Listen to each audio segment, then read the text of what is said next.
Hi friends, இன்றைக்கி நம்ம ஒரு சூப்பரான டேஸ்ட்டில் தக்காளியும் பருப்பும் வச்சு ஒரு சூப்பராக ஒரு பருப்பு குழம்பு ஒன்று செய்ய போகிறோம். வாங்க எப்படி செய்கிறதுன்னு பார்த்துடலாம்.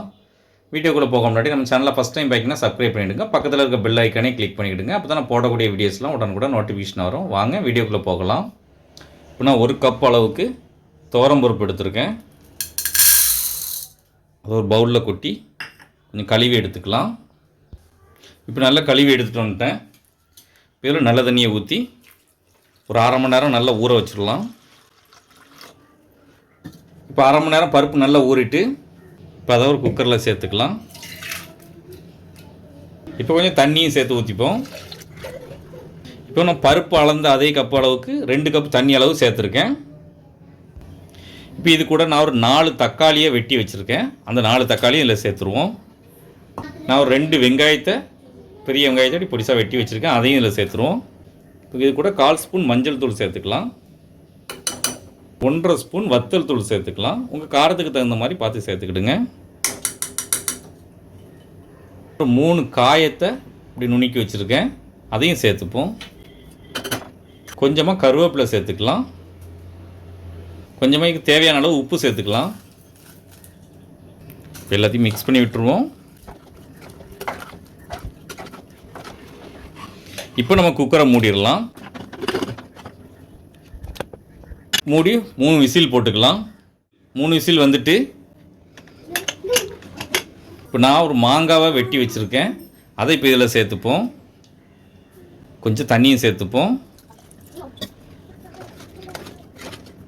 ஒரு விசில் மட்டும் போட்டு எடுத்துக்கலாம். இப்போ ஒரு விசில் வந்துட்டு இப்போ பருப்பு மாங்காய் எல்லாமே நல்லா வெந்து வந்துட்டு இதை இப்படி கொஞ்சம் கடைஞ்சி விட்டுருவோம். இந்த அளவுக்கு நல்லா கடைஞ்சிட்டோம். உங்கள்கிட்ட மாங்காய் இல்லைன்னாக்கா கொஞ்சம் புளியை கரைச்சி ஊற்றிக்கிடுங்க. டேஸ்ட் ரொம்ப சூப்பராக இருக்கும். நம்ம தாளிச்சிடலாம். இப்போ அடுப்பில் ஒரு கடாய் வச்சுருக்கேன். இப்போ அதில் ஒரு 1/2 ஸ்பூன் அளவுக்கு நெய் எடுத்திருக்கேன். அந்த நெய்யை இதில் சேர்த்துப்போம்.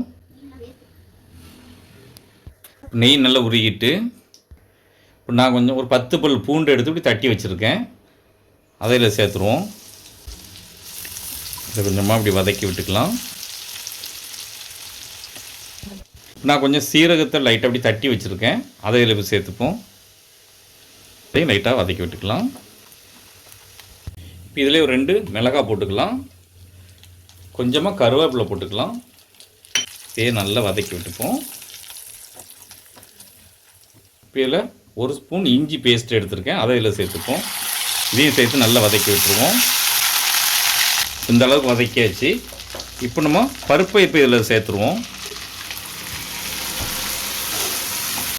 இப்போ மிக்ஸ் பண்ணி விட்டுருவோம்.